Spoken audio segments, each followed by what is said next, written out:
listening to Skeptoid. I'm Brian Dunning from Skeptoid.com. Killing Princess Diana.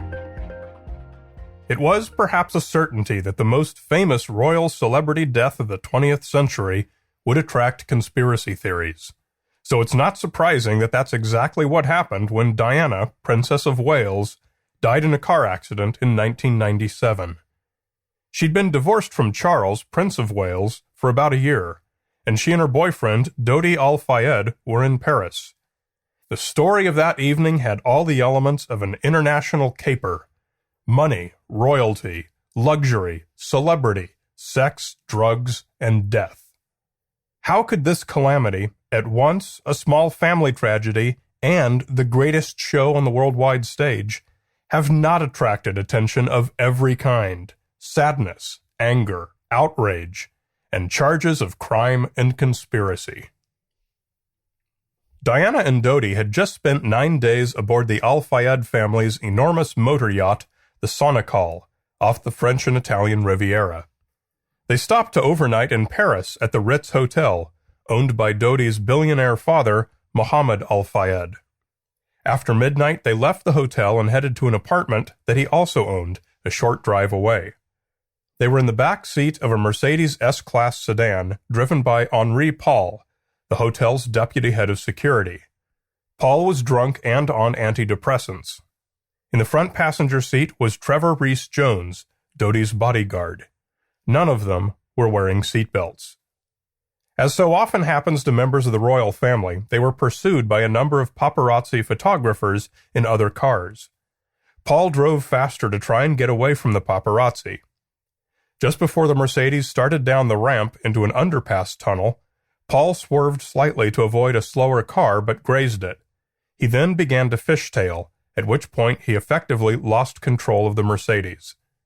Once inside the tunnel, going about 100 kilometers per hour, the car slammed into a vertical pillar head-on.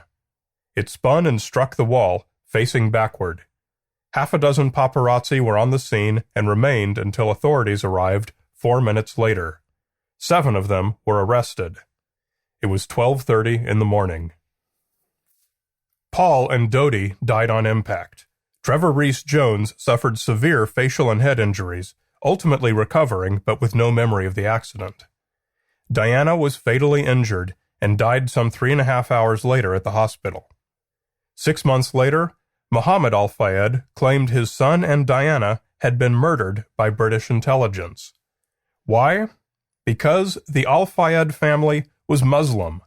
Diana and Dodi had been secretly engaged, and the British could not bear the royal blood to be so tainted. 3 years later, Mohammed added that the couple had revealed only to him that Diana had even been pregnant with Dodi's child. Specifically, Mohammed charged that MI6, the British Secret Intelligence Service, conceived, choreographed, and executed the car crash to murder the pair. But regardless of Mohammed's claims across the channel, French authorities were hard at work investigating the crash on their own. In fact, they spent 18 months and it became the most expensive road accident investigation in France's history. 200 witnesses were interviewed and 6,000 pages of evidence were collected.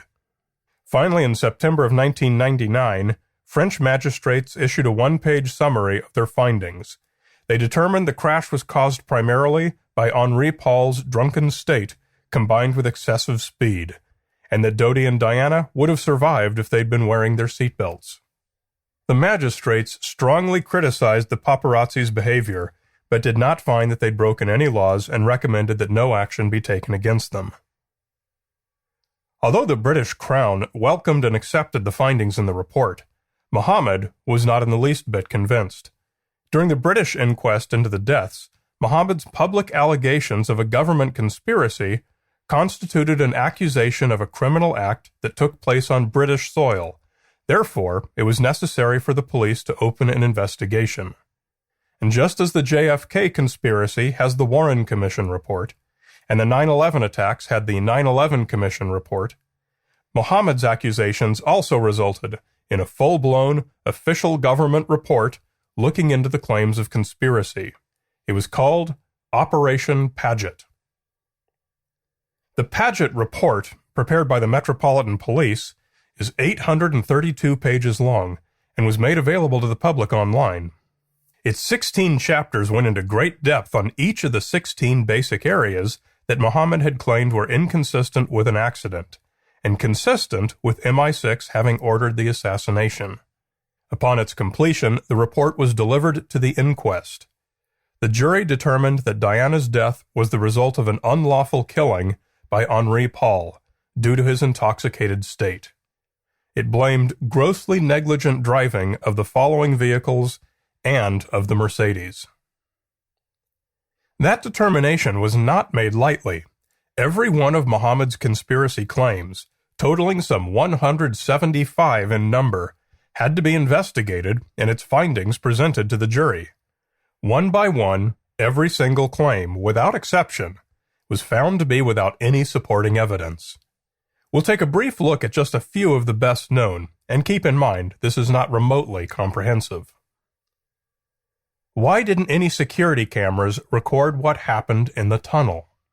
There were indeed security cameras along the route taken by the Mercedes, but they were privately owned and mainly aimed at the entrances of buildings. None showed the Mercedes or would be expected to have shown it. There was indeed one camera pointing at the road above the entrance to the tunnel in which the accident happened, but it was a live traffic monitoring camera only, not a security camera, and had never been connected to any recording device. The office that had access to its live feed had closed at 11 p.m., so there was nobody there to watch it. Why was Diana's body quickly embalmed?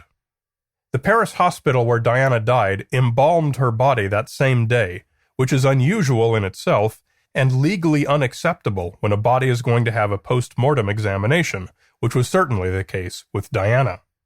Muhammad claimed that this was done in order to make it impossible to prove that she was pregnant with Dodi's child, thus brushing away one more footprint that might have revealed the conspiracy. Her embalming was, as it turned out, a misstep by the hospital. It was ordered by the local police, who knew that French President Jacques Chirac would be viewing the body, along with Charles and Diana's sisters. It was a case where an event might be seen as being consistent with a conspiracy, but also more mundane facts provide a valid explanation without the need to introduce a conspiracy. Why weren't Diana's security forces there to protect her? Clearly, there was no British Secret Service keeping the paparazzi away from her. Must we not conclude that they were kept away deliberately by orders from above to facilitate the assassination? No, Diana did not have security forces. She was entitled to them, but once she divorced from Charles, they were at her option. She had dismissed them a couple of years before, and only had government protection when she was with her sons, who, as heirs to the throne, are required to have it. Diana preferred to use only personal, private security.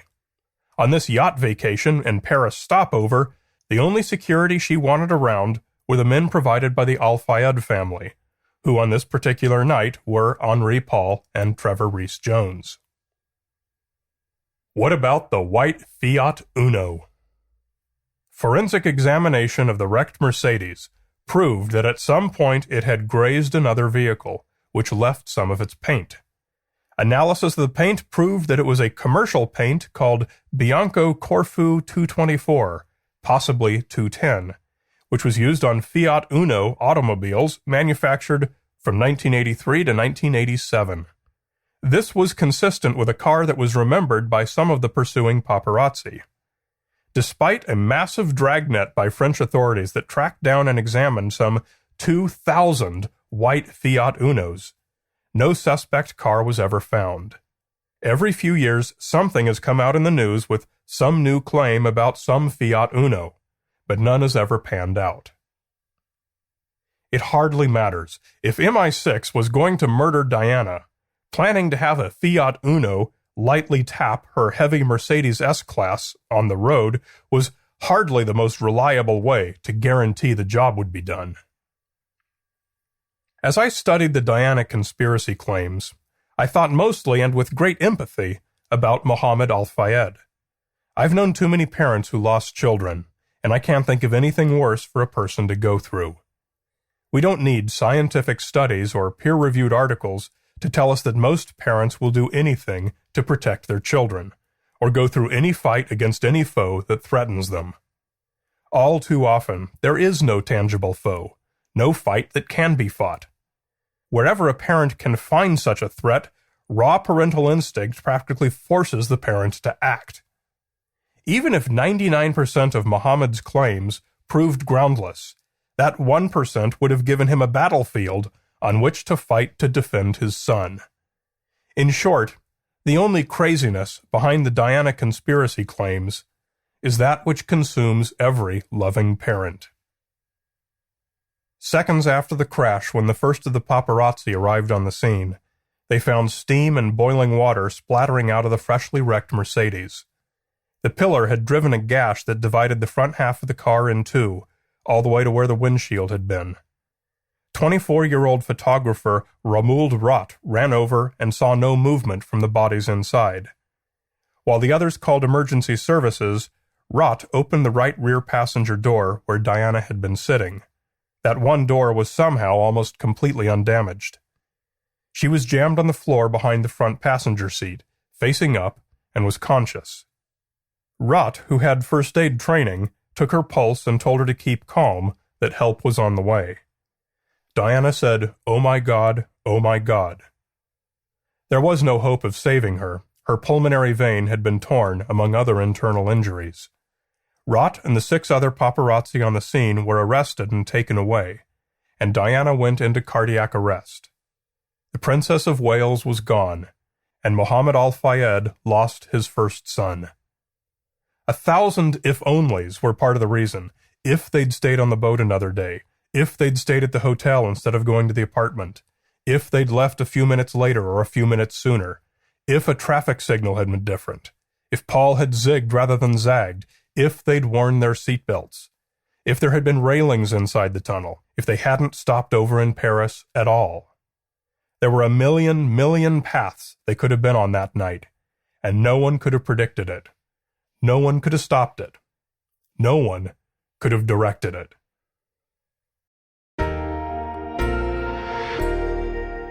You're listening to Skeptoid, a listener-supported program. I'm Brian Dunning from Skeptoid.com.